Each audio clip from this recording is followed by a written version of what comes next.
Even the biggest Chris Jericho fan can't help but be astounded at just how versatile, adaptable, creative, and productive their role model is today, even at the age of 47. Many wrestling stars that work well into their 40s are content to just coast on the fumes of their already established name. And there's nothing wrong with that, but there's something incredibly refreshing about how Jericho reinvents himself time and time and time and time again. He never once rests on his laurels. Even today, nearly 30 years into his wrestling career, Jericho still proves more than capable of delivering magnificently in high-profile matches. If he called it quits right now, he'd walk away from the business with a resume that few could ever hope to equal. And should he keep going at the same level for a few more years, he'll only be moving that goalpost further and further back. Selecting the 10 top in-ring performances of his career is definitely a daunting challenge, but we here at Cultaholic are up for the task. And I'll be honest, when ranking this list, this caused quite a lot of arguments. Ross still won't talk to me. Ross never talks to me. Sadly, a lot of gems have been omitted, but for the 10 that did make it, consider this one list of Jericho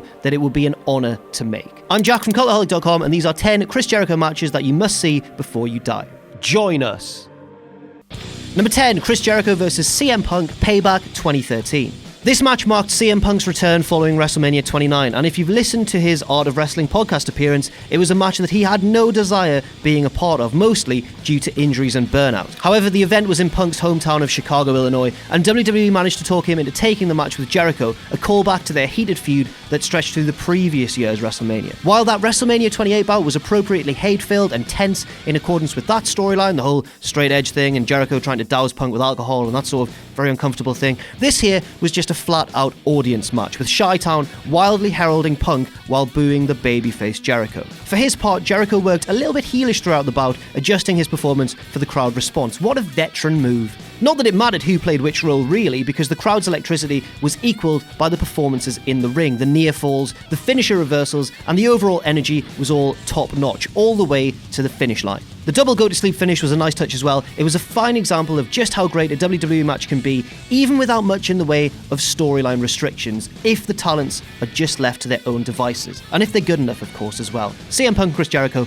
are more than good enough. Number 9, Chris Jericho vs Rey Mysterio at the Bash 2009. It had been 11 long years since a freshly healed Jericho did everything in his power to cut down his fellow cruiserweights in WCW, with Rey Mysterio being one of his earlier victims. In 2009, the two renewed old animosities with a rivalry fought over the Intercontinental Championship. Through their best efforts, the belt felt more relevant than it had in maybe the past 7 or 8 years. The pinnacle of their feud was this match, a title versus mask bout. Jericho's obsession with unmasking Mysterio, even though he was unmasked in WCW, we'll just pretend that never happened, was the crux of this rivalry and the stipulation. You'd have hardly known that either man was 11 years older than they were in their WCW battles. The elaborate and swift reversals like Mysterio's DDT counter out of a torture rack was something straight out of an old Nitro episode. A good Nitro episode. The clever ending saw Jericho go for Mysterio's mask and rip it off, only to find a second one underneath. Sneaky Mysterio, clever Mysterio, sweeties for you after the match. That's the weirdest thing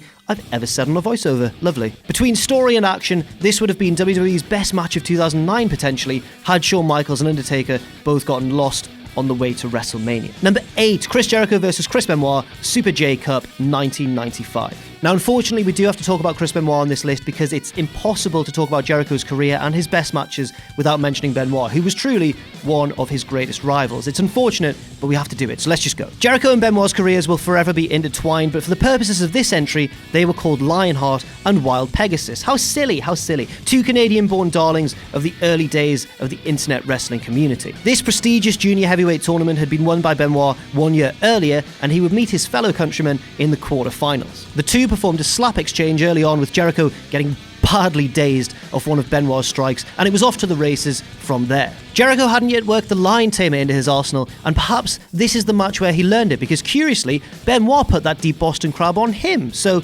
maybe he was just taking some notes while he was lying in that submission. This match is filled with variety, from beautiful suplex sequences to vicious strikes and power bombs to dramatic false finishes in the closing stages. The finish saw Benoit counter a Jericho superplex attempt into a second rope tombstone, bringing an end to 15 minutes of consummate wrestling from two men that the local media had referred to as the Calgary Kids. Number 7, Chris Jericho vs Shawn Michaels, WrestleMania 19. It was unclear, it sounds really stupid, but it was unclear in 2003 just how much magic was left in Shawn Michaels' bag of tricks. His comeback match with Triple H at SummerSlam is genuinely one of the most grueling, but simultaneously great WWE bouts ever, but he was non-committal towards doing anything beyond that, and the short world title run, of course. However, some chemistry with Jericho in an interview segment gave Michaels motivation for a WrestleMania program, one where on-screen Jericho looked to enviously slay a popular rival, and his own idol as well. Obviously off-camera, Jericho was thrilled to be working with one of his inspirations. This pseudo-mirror match is often considered the best match of a critically acclaimed WrestleMania, as a barely aged Michaels reclaimed his mantle as king of WWE's landmark event. For a match that was in part designed to call upon the similarities of the two,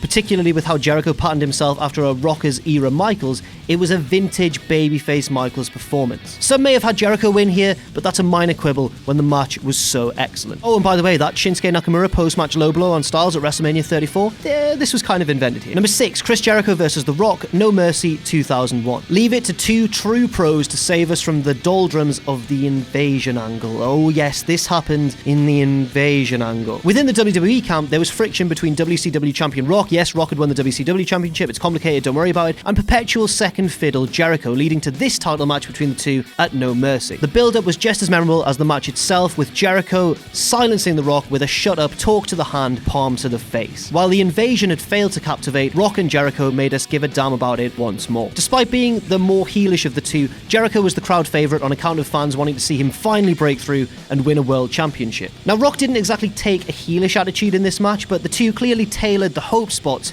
to go to the underdog Jericho, only milking the crowd's desire even more. The explosive reaction to Jericho countering the people's elbow by sweeping The Rock's leg into the walls of Jericho was truly off the charts, and could have conceivably made for a more memorable finish. But you know, Stephanie interference, blah blah blah. Jericho instead won with the clunky breakdown finish, which did little to undo the scintillating action that had preceded it, but at the same time, if it wasn't for that finish, this could have potentially been number 1 on this very list. Number 5, Chris Jericho versus Triple H, Fully Loaded 2000. The first year of Jericho's WWE stint had its share of classic Jericho trademarks, be that his aloofness as a heel, his catchphrase-laden energetic promos, or his smoothness between the ropes. Once he turned babyface, one could argue that his first bona fide WWE-esque main event match came at Fully Loaded 2000, where he and Triple H exchanged pleasantries in a brutal last man standing contest. One could argue that up to this point, Chris Jericho was merely WCW alumnus Chris Jericho existing on a WWE landscape, but this match absolutely shattered that perception. It was an unusual sight seeing Jericho tee off on Triple H with a blood-drawing chair shot to go along with the offense that placed him firmly outside